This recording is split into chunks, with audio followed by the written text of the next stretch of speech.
Señor, gracias porque tenemos tu palabra, porque tu palabra nos permite conocer tu voluntad, nos permite tener acceso a tu presencia y escucharte, Señor. Queremos recibir lo que tú tengas para nosotros el día de hoy y pues que sea para tu gloria este tiempo, en el nombre de Jesús. Amén. Apocalipsis es un libro fácil de entender. ¿Por qué?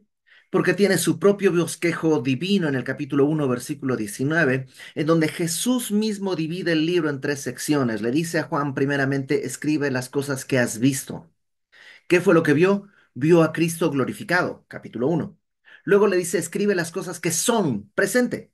¿Qué cosas son? Capítulos 2 y 3, donde hay siete cartas a siete iglesias que además prefiguran la historia universal de la iglesia. Eso es el presente, hoy, son. Y luego dice, escribe las cosas que han de ser después de estas. En griego, después de esta es metatauta o metatavta. Y esa frase hace referencia a después de estas. ¿Después de qué? Después del 2 y 3, después de las cosas que son.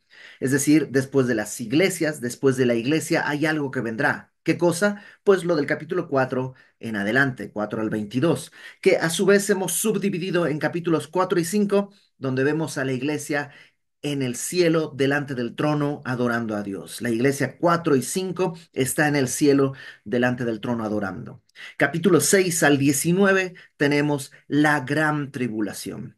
Este tiempo en el que Dios va a derramar de su ira sobre un mundo pecador que lo ha rechazado.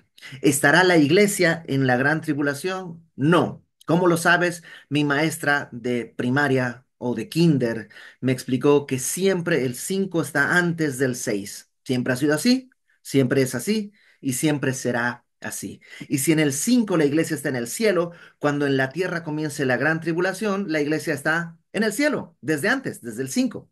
Del 6 al 19, la gran tribulación en la tierra, que son tres series de siete juicios, primero siete sellos, luego siete trompetas, luego siete copas, en los que Dios derrama su ira sobre un mundo pecador que lo ha rechazado. El capítulo 19 concluye con el regreso de Cristo y nosotros con Él para instaurar su reino aquí en la tierra, ese reino que se conoce como el milenio. El milenio es el capítulo 20. 1000 años de paz, de justicia, de prosperidad, porque Cristo estará reinando desde Jerusalén y nosotros estaremos reinando con Él. Satanás estará encerrado hasta que al final de los 1000 años Satanás será dejado libre y hará una gran rebelión contra Cristo, rebelión que Dios sofocará en menos de un versículo porque hace que todo desaparezca, todo es deshecho. Solamente queda el gran trono blanco de Dios y todos presentes delante de él, lo que conocemos como el juicio final o el juicio del gran trono blanco. Ahí se verá quién está en el libro de la vida y quién no. Los que no estén en el libro de la vida irán al lago de fuego.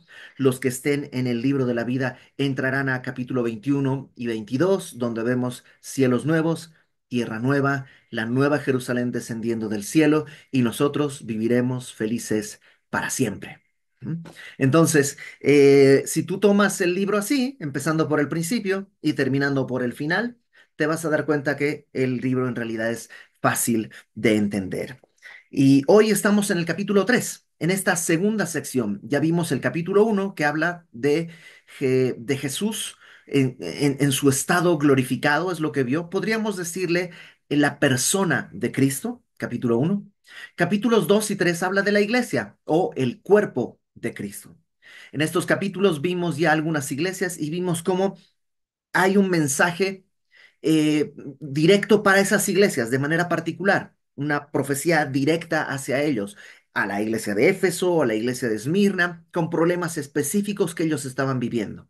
A la vez, ese mismo mensaje se hace universal, porque es a las iglesias, ¿no?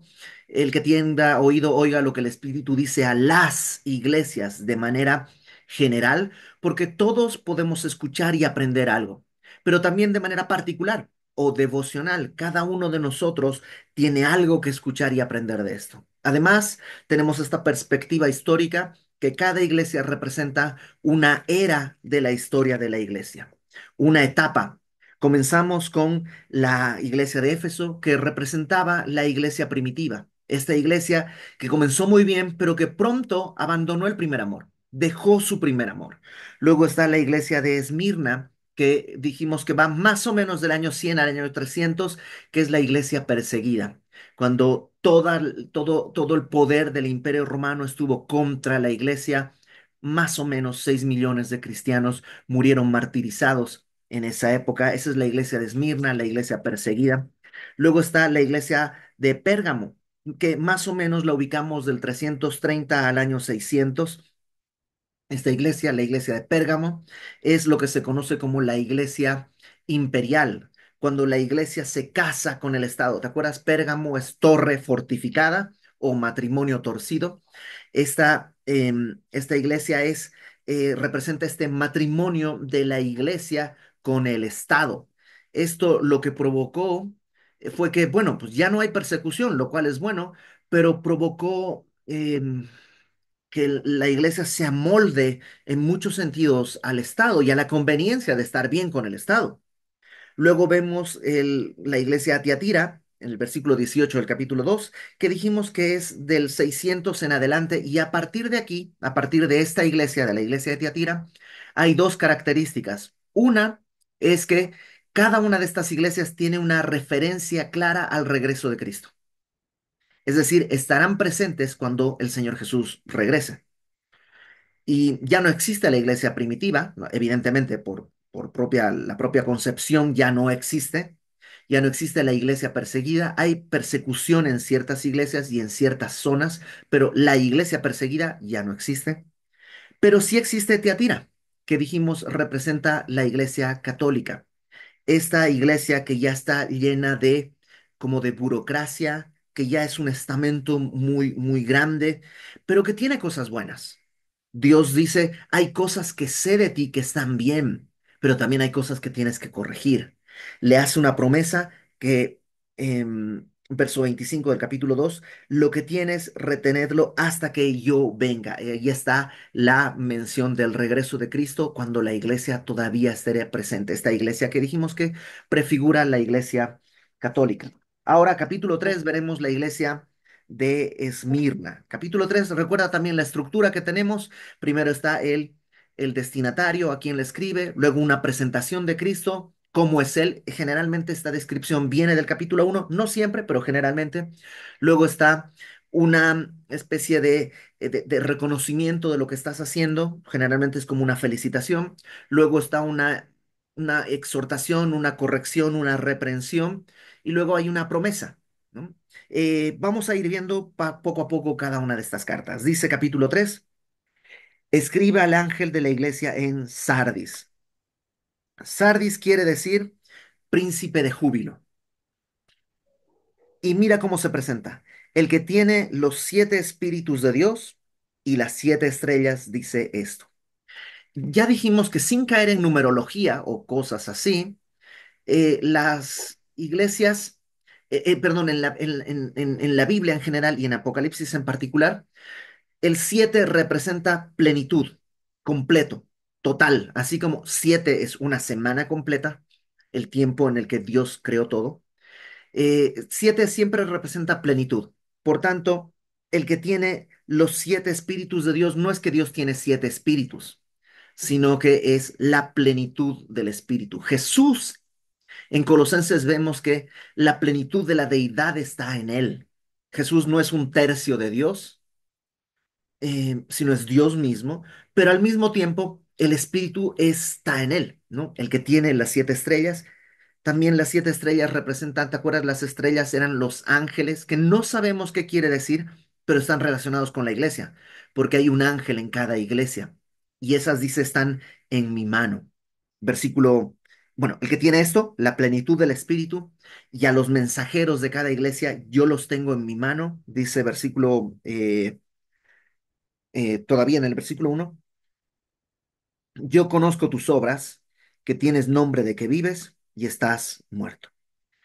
Esta iglesia tenía fama de estar viva, tenía el prestigio, digamos, de estar viva, pero en realidad estaba muerta. Ah, de manera histórica, el período que toca, ¿no? Después de la Iglesia Católica, del versículo 18, el capítulo anterior, de la Iglesia de Tiatira, vendría la Iglesia Protestante, que es más o menos del 1500 en adelante, todavía existe, ¿no? Y existirán cuando el Señor regrese.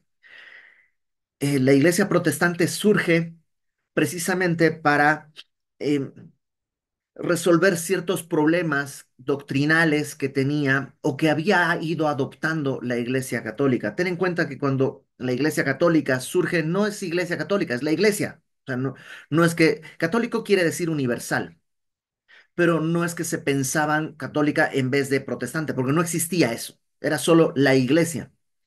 Y Lutero no tenía el propósito de hacer otra iglesia.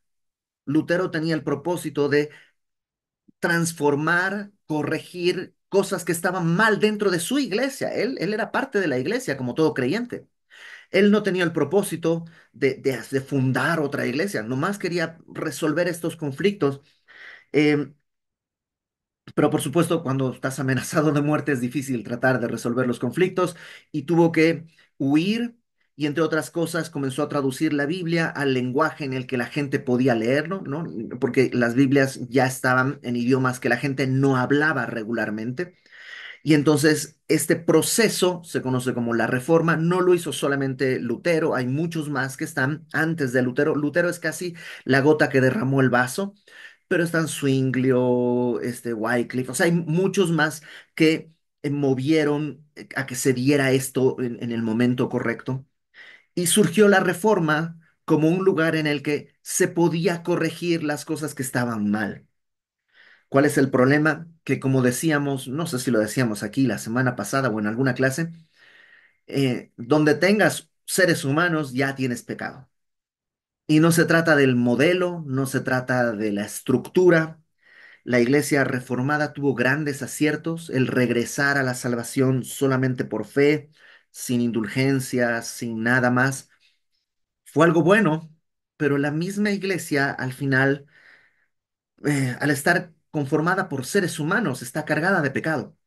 Y entonces a la iglesia protestante, que somos nosotros, ¿no? Le dice Dios, tienes nombre de que vives y estás muerto. Probablemente muchas iglesias podríamos caer en esto.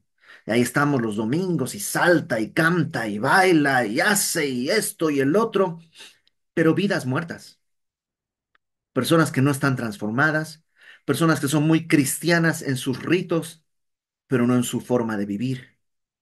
Y Dios lo sabe. Dios sabe que tienes fama de que vives y estás muerto. Puede suceder en, digamos, no me gusta la palabra, pero como en movimientos. Digamos, semilla de mostaza. Enseñamos verso a verso, tratamos una sana doctrina, todo lo que tú quieras. Pero dicen, en inglés suena mejor, pero dicen lo que comienza como un avivamiento, se convierte en un movimiento, termina siendo un monumento y termina siendo un mausoleo, ¿no? Pasamos de un avivamiento que es algo que Dios hace, a un movimiento, expandimos ese movimiento, ¿no? Hay varias semillas en todas partes. El problema es que después se convierte en un monumento. Ya, semilla es nuestro Dios. Sí, el verso a verso. Sí, la sana doctrina. Sí, como que se convierte en el monumento y hemos perdido toda óptica ahí. Y lo que sigue es que ahora semilla de mostaza es un mausoleo, que básicamente es un lugar donde pones muertos. Ya no hay nada vivo ahí. Puede sucedernos. Le sucedió a Sardis. Sardis dice, tienes nombre de que vives y estás muerto. Acuérdate que lo que Dios está diciendo, las acusaciones que hace, siempre tienen que ver con cómo se presentó y con el nombre de la iglesia. ¿Cómo se presentó? El que tiene los siete espíritus de Dios. ¿Qué necesitaría una iglesia que está muerta? El espíritu. Y dice, yo lo tengo, o sea, yo puedo darte eso. Por otro lado, en esta carta no tenemos ni siquiera una cosa buena que decir. Bueno, más adelante sí hay algunas cositas. Pero a todas las otras cartas les dijo, yo sé que haces esto y esto y esto, yo sé que tienes tus obras, yo sé que tienes tu fuerza, pero tengo contra ti esto, tengo contra ti esto, pero, en esta no hay nada. Comenzamos con lo malo. Tienes nombre de que vives y estás muerto. Sé vigilante, o sea, estate atento. Afirma las otras cosas que están para morir, porque no he hallado tus obras perfectas delante de Dios. Lo que le dice es, sí, tienes nombre de que vives, estás muerto, pero no todo está perdido. Por tanto, estate atento, despierta, te dormiste. Pensaste que, claro, tenemos verso a verso, tenemos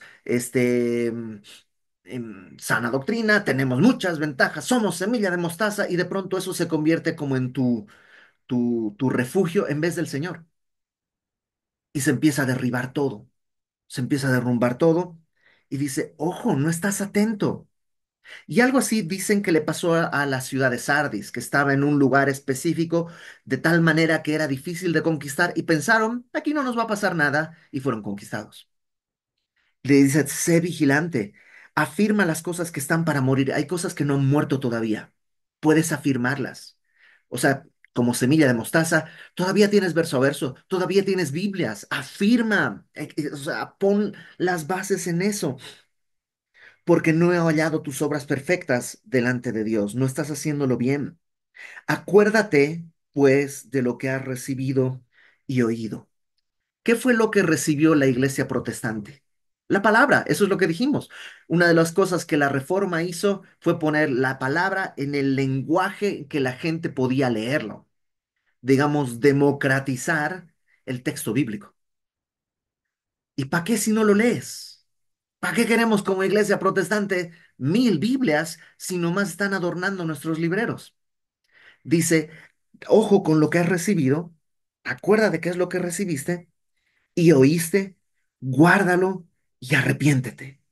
Sé vigilante, ese guárdalo es como ser vigilante.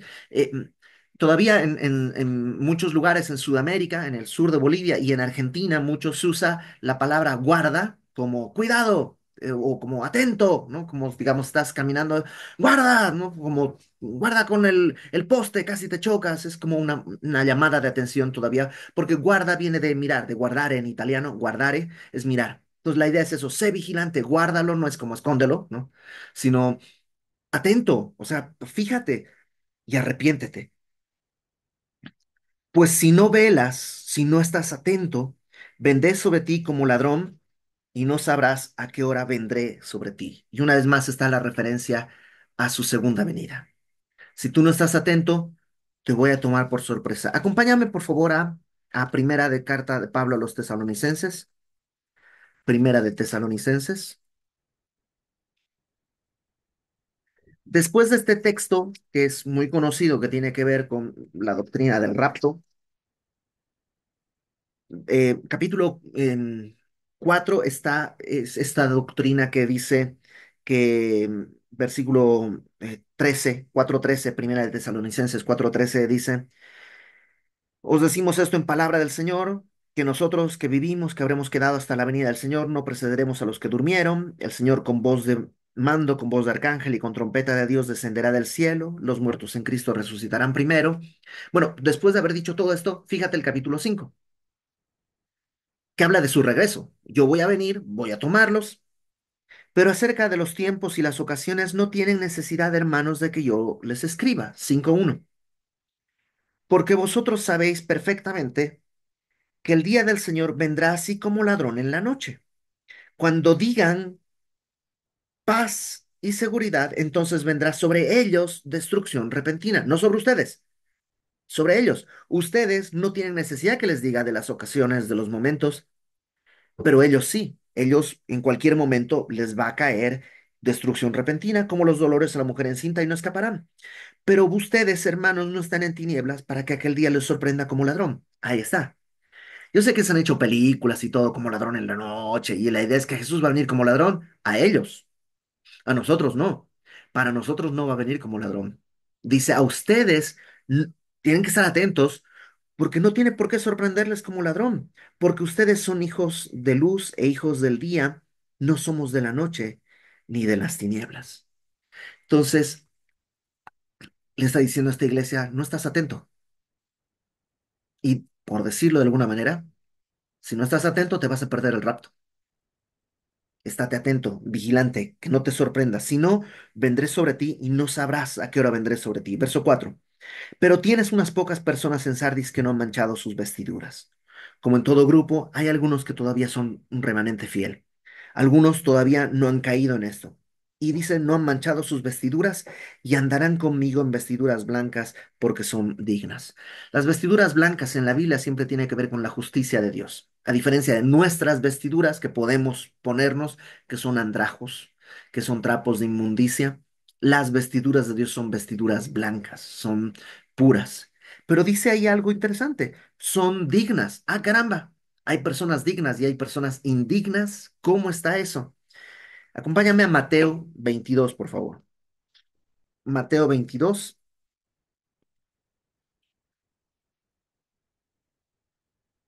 dice esta historia de un rey que hace una fiesta de bodas a su hijo. Mira, versículo 4, 22, 4. Volvió a enviar otros siervos, diciendo, decid a los convidados, he aquí he preparado mi comida, mis toros, animales engordados han sido muertos, todo está dispuesto, venid a las bodas. Ah, perdón, versículo 3. Me brinqué el versículo 3. Perdóname. Envió a sus siervos a llamar a los convidados a las bodas, mas estos no quisieron venir. Ojo, estaban invitados, pero no quisieron venir. El versículo 4 vuelve a enviar a otros siervos para decirles a esos, he preparado mi comida, hay comida, mis toros, animales engordados están muertos, todo está dispuesto, venid a las bodas. Mas ellos sin hacer caso se fueron, uno a su labranza, otro a sus negocios. Otros tomando a los siervos los afrentaron y los mataron. Al oírlo el rey se enojó y enviando a sus ejércitos destruyó a aquellos homicidas y quemó la ciudad. Entonces dijo a sus siervos, las bodas a la verdad están preparadas, mas los que fueron convidados no eran dignos. ¿Cómo no eran dignos? Ajá, cuando dice no eran dignos, no es que yo los juzgo que no son dignos. Ellos se juzgaron indignos de venir a mi boda. Yo los invité, pero ellos dijeron, tengo labranza, tengo trabajo, tengo algo que hacer.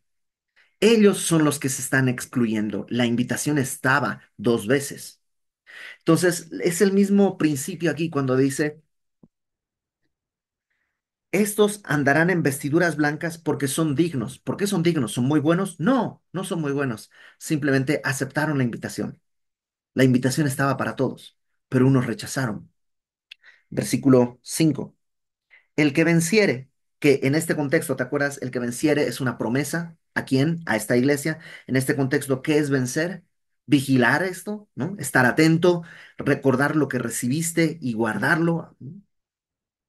El que venciere será vestido de vestiduras blancas, justicia de Dios nuevamente, y no borraré su nombre del libro de la vida. Eso es un pasaje complicado porque lo primero que lees, no borraré su nombre del libro de la vida, se contrasta con lo primero que piensas. Ah, caramba, entonces sí se puede borrar. Porque si él promete no borrarte, es que a lo mejor sí podría borrarse. Y esto choca con muchos sistemas teológicos. Y se ha tratado de dar muchas explicaciones. La mayor parte de los comentaristas guardan un respetuoso pero cobarde silencio. Se pasan eso como si no te dieras cuenta que no dijeron nada. Yo estoy leyendo a ver qué dice, qué dice, qué dice. Ah, mira, se pasó. Como que, ay, no te vi, parte complicada de la Biblia, entonces se siguen. ¿Qué es lo que yo creo que está ahí? Bueno, MacArthur dice, no es una verdad que me satisface completo, pero MacArthur dice, ojo, no está prometiendo borrarte, está prometiendo no borrarte. Por tanto, es una promesa de afirmación, no es una promesa de amenaza. Sí, no más que el contexto es obvio. O sea, si te prometo no borrarte, es que podría borrarlo. Entonces, aunque sí estoy de acuerdo con MacArthur, lo cual seguro tampoco le produce a él ninguna, no le quita el sueño, ¿no? Eh, Creo que es insatisfactoria esa respuesta.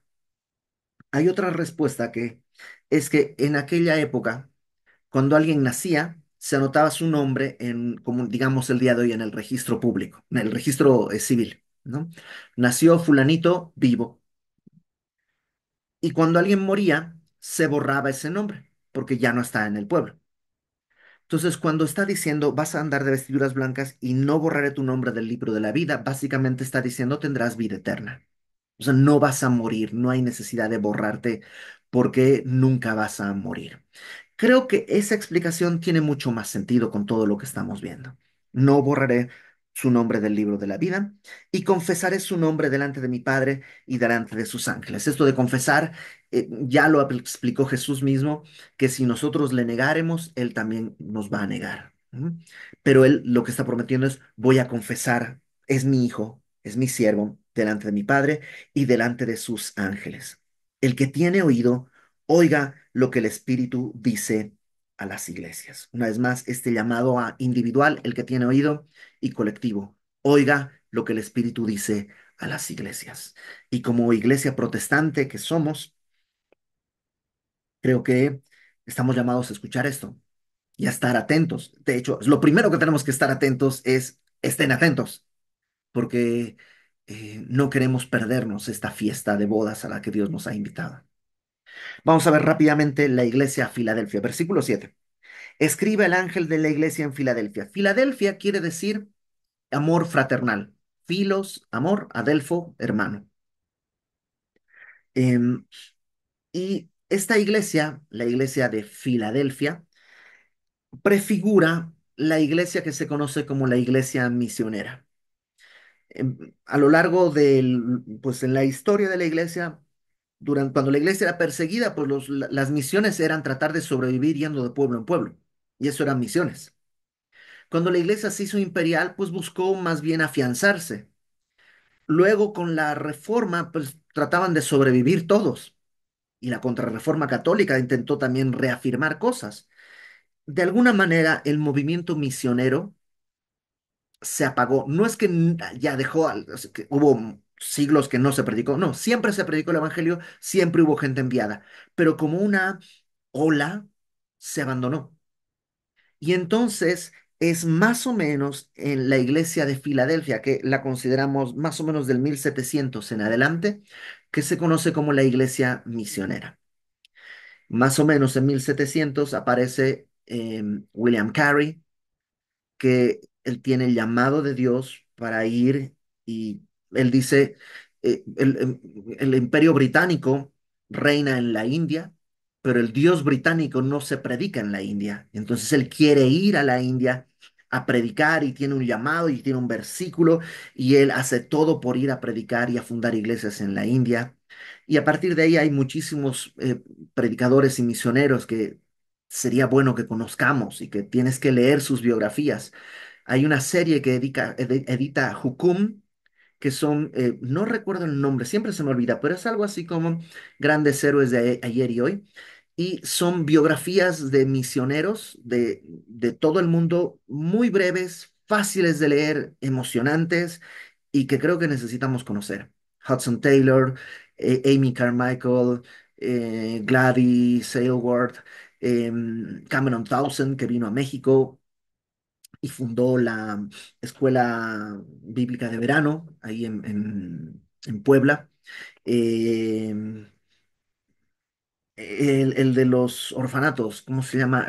Que le hizo George Mueller que puso orfanatos por todas partes. O sea, son personas que necesitas leer y conocer, ¿no? Esos de Editorial Jucum, que te digo, creo que se llaman Grandes Héroes de ayer y hoy.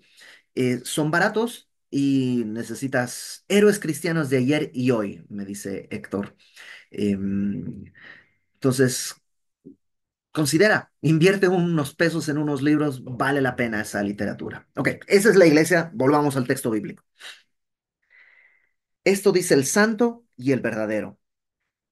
Estos dos términos hablan de la integridad de Dios. Santo, separado, distinto, no hay nadie como él. El verdadero, literalmente el fiel, ¿no? Lo contrario de falso, ¿no? El que tiene la llave de David, el que abre y ninguno cierra, y cierra y ninguno abre. Esto de la llave de David es una referencia a Isaías cuando se habla del tesorero de David. El que tiene los tesoros, David tenía muchos tesoros, el que tiene la llave del cuarto donde están los tesoros de David. ¿Y cuál es el tesoro de Dios? La humanidad.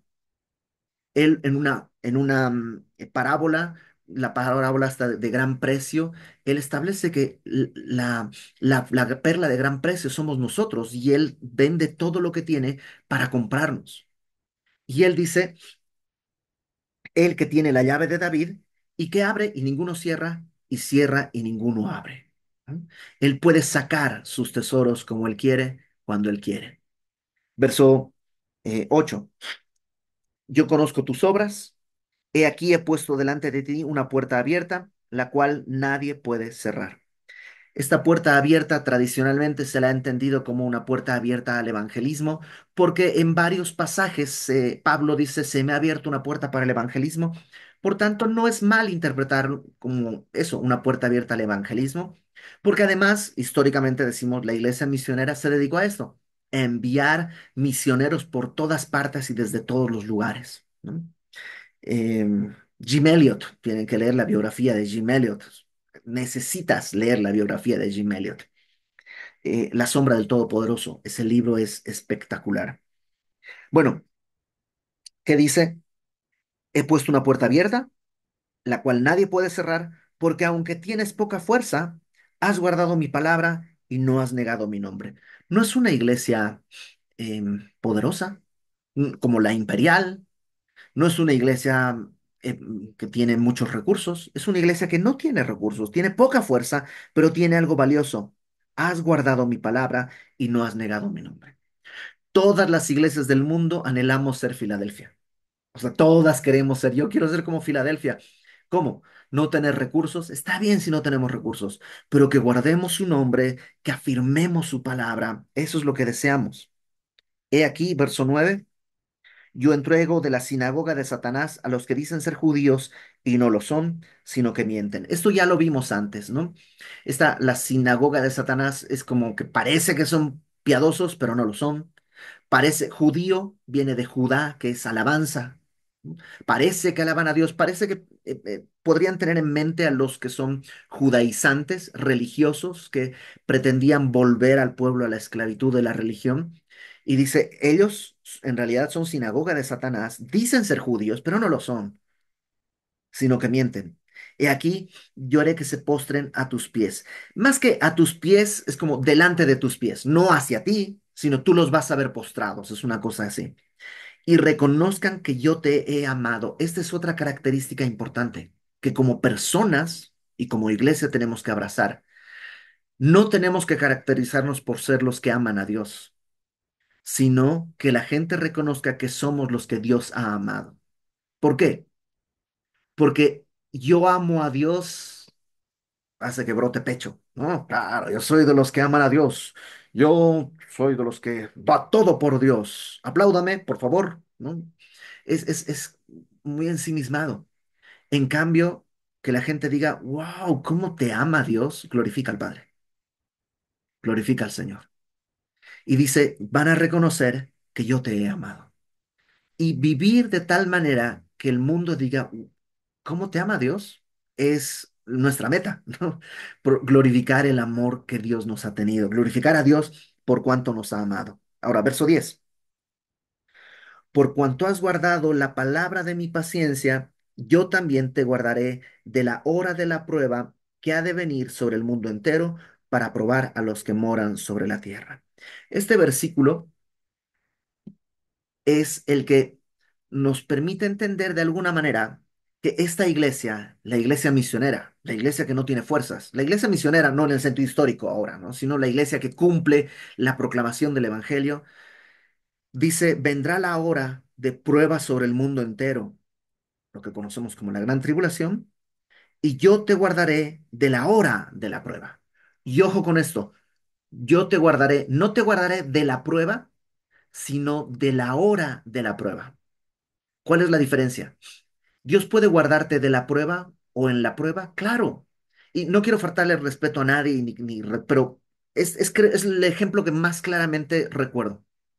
En 2017 hubo un terremoto en Ciudad de México y fue doloroso desde muchos ángulos, por las pérdidas humanas, por las pérdidas materiales, por los traumas que dejó en muchas personas. El sonido de la alerta desata muchas cosas y temores y todo eso.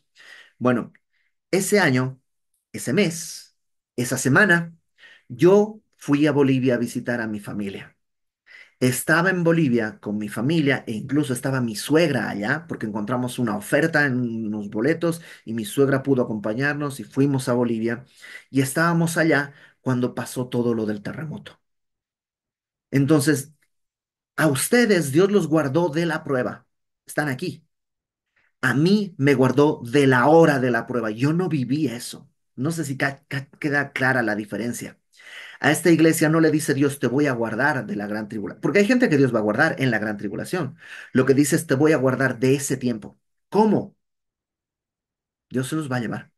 Esta es la iglesia que Dios es tomada, que Dios toma para sí, ¿no? Dice, no te guardaré de la prueba, sino de la hora de la prueba que ha de venir sobre el mundo entero. ¿Para qué? Porque esta prueba tiene un propósito, probar a los que moran sobre la tierra. Esa es la gran tribulación. Versículo eh, 11. He aquí, yo vengo pronto. Otra vez, este anuncio del regreso de Cristo. Te dije, estas cuatro iglesias finales tienen claramente el anuncio de la venida del Señor. Yo vengo pronto, de repente, retén lo que tienes. ¿Qué tiene? Pues no tiene recursos, no tiene fuerzas, pero ¿qué tiene? Su palabra y su nombre. Retén lo que tienes para que nadie, ninguno tome tu corona. Nadie puede robarte la salvación, pero pueden robarte las recompensas. No vas a perder la salvación, pero puedes perder tu corona y llegar al cielo desnudo. Sí, salvo, como dice Pablo, serán salvos, pero así como por fuego, como alguien que sale de su casa con lo que trae, ¿no? Qué bueno que saliste de tu casa que está incendiándose, oh, salvaste la vida, pero perdiste tus fotos, perdiste tu teléfono, perdiste tu casa, perdiste tu todo, se quemó. Sí, está bien, salvaste la vida, es lo mejor, pero tanto trabajo de toda la vida a ahorrar para que se queme. Imagínate que llegas al cielo, sí llegas al cielo, pero 40, 50, 60, lo que sea de años que hayas tenido que vivir, fueron desperdiciados, no sirvieron de nada. Si eres salvo, claro, maravilloso, pero perdiste toda tu vida. Entonces retén lo que tienes para que nadie robe tu corona, tome tu corona. Al que venciere, que en este caso es retener esto que tienes, su palabra y su nombre, yo lo haré columna en el templo de mi Dios y nunca más saldrá de allí. Columna en el templo. La idea es que una columna es el lugar más seguro, ¿no? Incluso en un terremoto, ¿a dónde corres? A una columna. ¿Qué es lo que nos queda de las ruinas de edificios antiquísimos? Columnas, ¿no? Dice, vas a estar ahí, no vas a salir, tienes esta certeza que vas a estar conmigo en el templo. Escribiré sobre él el nombre de mi Dios y el nombre de la ciudad de mi Dios, la nueva Jerusalén, la cual desciende del cielo de mi Dios, y mi nombre nuevo, ¿no? Entonces dice, yo voy a poner, número uno, el nombre de mi Dios. Número dos, la ciudad de mi Dios. Y número tres, mi nombre. Y es como cuando vas a viajar, a tu maleta le pones tu nombre, la ciudad a donde vas a ir, ¿no? Y Dios, como sabe que somos bien maletas, lo que hace es poner su nombre y la ciudad para que no nos extraviemos. Vamos a llegar, vamos a ir ahí. Ahí vas a estar, dice, no saldrá del templo, va a tener mi nombre, va a ser de mi pertenencia y la ciudad a donde los voy a llevar. Y una vez más esta frase, el que tiene oído, oiga lo que el Espíritu dice a las iglesias, que está puesta al final. Y, y creo que así como no queremos ser Sardis, somos protestantes, verso a verso, gloria a Dios, pero estamos muertos. Lo que sí queremos es ser Filadelfia. Yo no sé si Dios nos va a dar un lugar en Semilla Querétaro. Me encantaría no tener que estar cargando todo cada domingo. Me encantaría poder desarrollar cosas, tener la reunión física los miércoles, poder estar y transmitir también, pero estar ahí físicamente y tomarme un café con las personas que vayan. Todas esas cosas me gustarían. Pero si el costo puede ser ensoberbecernos, es que tenemos un lugar, es que tenemos un espacio, y perdemos la gratitud sencilla porque Dios nos ha dado su palabra y su nombre, no vale la pena. Prefiero montar el- la iglesia cada domingo y desmontarla cada domingo al terminar a perder esto que Dios nos ha dado. Vamos a orar. Señor, gracias porque lo que tú nos has dado es invaluable. Nos has dado tu nombre. Nos has dado, te nos has regalado tú, Señor, a un costo elevadísimo para que para nosotros sea gratis. Ayúdanos, Señor, a aferrarnos a ti y que la gente pueda hablar de nosotros, no lo que hacemos, sino que sea evidente que tú nos has amado, que tú ves por nosotros, Señor.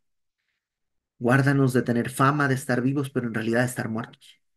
Ayúdanos a estar vigilantes y atentos para que el día que tú regreses vayamos contigo y no nos alejemos avergonzados, Señor. En el nombre de Jesús ponemos nuestras vidas en tus manos, Señor. Haz tu obra.